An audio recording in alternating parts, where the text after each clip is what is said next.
Hello and good evening viewers, कैसे हैं आप लोग। स्वागत है आपका शेयर बाजार ज्ञान की एक और वीडियो में। और आज की इस वीडियो में हम बात करने वाले हैं Mahindra and Mahindra financial services limited के बारे में।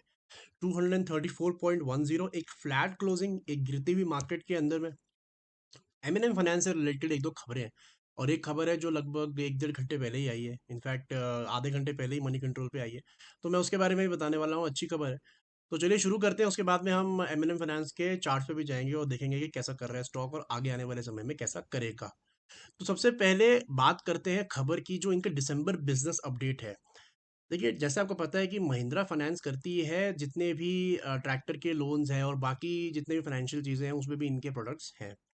दिसंबर के महीने में इन्होंने बहुत ही बढ़िया हेल्दी डिस्बर्समेंट जो है वो दिखाया है। इनफैक्ट ये पिछले पूरे एक साल से ना बहुत बढ़िया डिस्बर्समेंट दिखा रहे हैं। डिस्बर्समेंट मतलब कितना पैसा इन्होंने मार्केट में दिया है in the form of loans.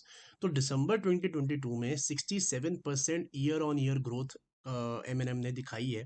और पूरे साल के अंदर में बहुत बढ़िया, इनफैक्ट क्वार्टर थ्री का डिस्बर्समेंट जो है that is 80% higher year on year.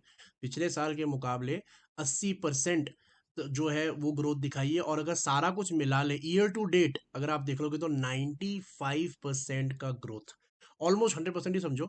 मतलब जो 2022 के अंदर में इन्होंने बिजनेस किया है, 2021 में जितने लोन्स इन्होंने बांटे हैं उससे ऑलमोस्ट डबल लोन्स जो है इसने पिछले साल में बांट दिए। और साथ ही साथ अच्छी चीज़ क्या है कि मैनेजमेंट का ये बोलना है कि हमारे पास में उनको एनपीएस उनको भी होंगे, ऑब्वियसली आप जब दोगे पैसा बाहर तो वहाँ पे भी होगा। लेकिन मैनेजमेंट का उनका ये मानना है कि जितने भी हमने इस टाइम पे प्रोविजंस कर रखे हैं उसके अलावा और कोई प्रोविजंस नहीं करना पड़ेगा।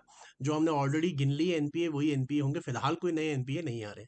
तो ऑल इज गुड ऐसा लगता है इसको देख के। लेकिन कुछ एक चीज़ें हैं एम फाइनेंस के अंदर फंडामेंटली जो इफेक्ट करेगी, वो है बोरोइंग जो कॉस्ट है।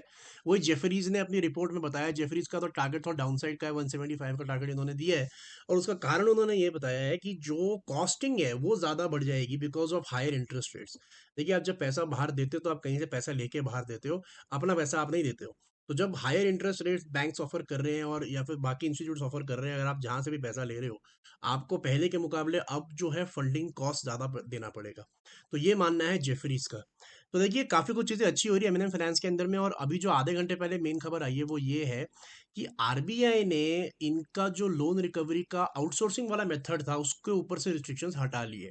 अगर आपको याद होगा तो 4-5 महीने पहले एक केस आया था एम फाइनेंस के अंदर में, जहाँ पे एक केस हुआ था, I think if I am not wrong north India में ही हुआ था।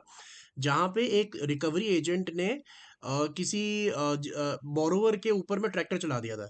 और एक वुमेन की उसके अंदर में अनफॉर्चुनेटली डेथ हो गई थी। उस टाइम पे काफ़ी चर्चा में आ गया था एम फाइनेंस की, इनकी प्रैक्टिसेस कैसी हैं।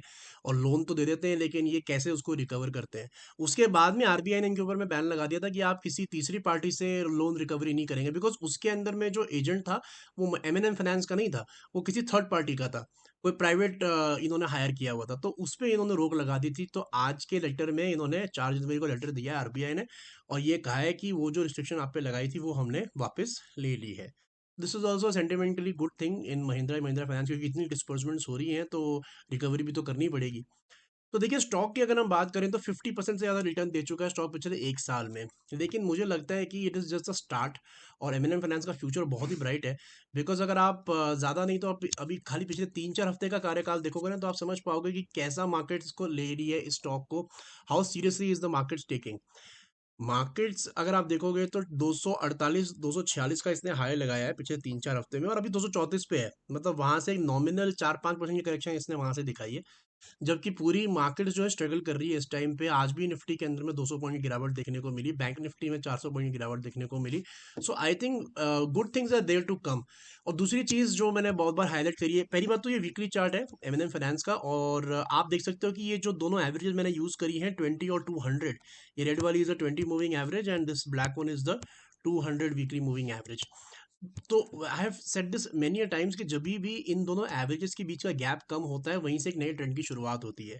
चाहे वो ट्रेंड नीचे का हो जैसे यहाँ पे, चाहे वो ट्रेंड ऊपर का हो जैसे अभी यहाँ बनने वाला है। So I have very high hopes for Mahindra finance going forward. और एक रॉक बॉटम जिसको बोलते हैं एकदम हिलने ना वाला सपोर्ट जो महिंद्रा फाइनेंस में है, वो है 200 रुपये का। 200 रुपये का रॉक बॉटम सपोर्ट है। तो मेरा आपसे यही एडवाइस है कि कोई ब्लैक स्वॉन इवेंट अगर मार्केट में आता है ब्लैक स्वैन इवेंट मतलब कोई बुरी खबर आती है और सब कुछ ही जब गिरेगा, क्योंकि देखिए जब मार्केट्स में फॉल आता है ना, जितने मर्जी अच्छे फंडामेंटल, जितने मर्जी अच्छे टेक्निकल हो, जितने मर्जी अच्छे रिजल्ट्स हो, अगर सब कुछ गिर रहा है तो सब कुछ गिरेगा, कोई किसी चीज़ को बख्शा नहीं जाएगा। तो अगर आपको ये एम फाइनेंस का शेयर ये लेवल पे भी अच्छा है, लेकिन अगर आप थोड़ा वेट करना चाहते हो और आप किसी एक ब्लैक स्वॉन इवेंट में if you get it somewhere near 200, तो आंखें बंद कर खरीद लेना चाहिए और आराम से बैठ जाना चाहिए, बिकॉज ये शेयर आगे आने वाले समय में डबल होने की पूरी पूरी क्षमता रखता है।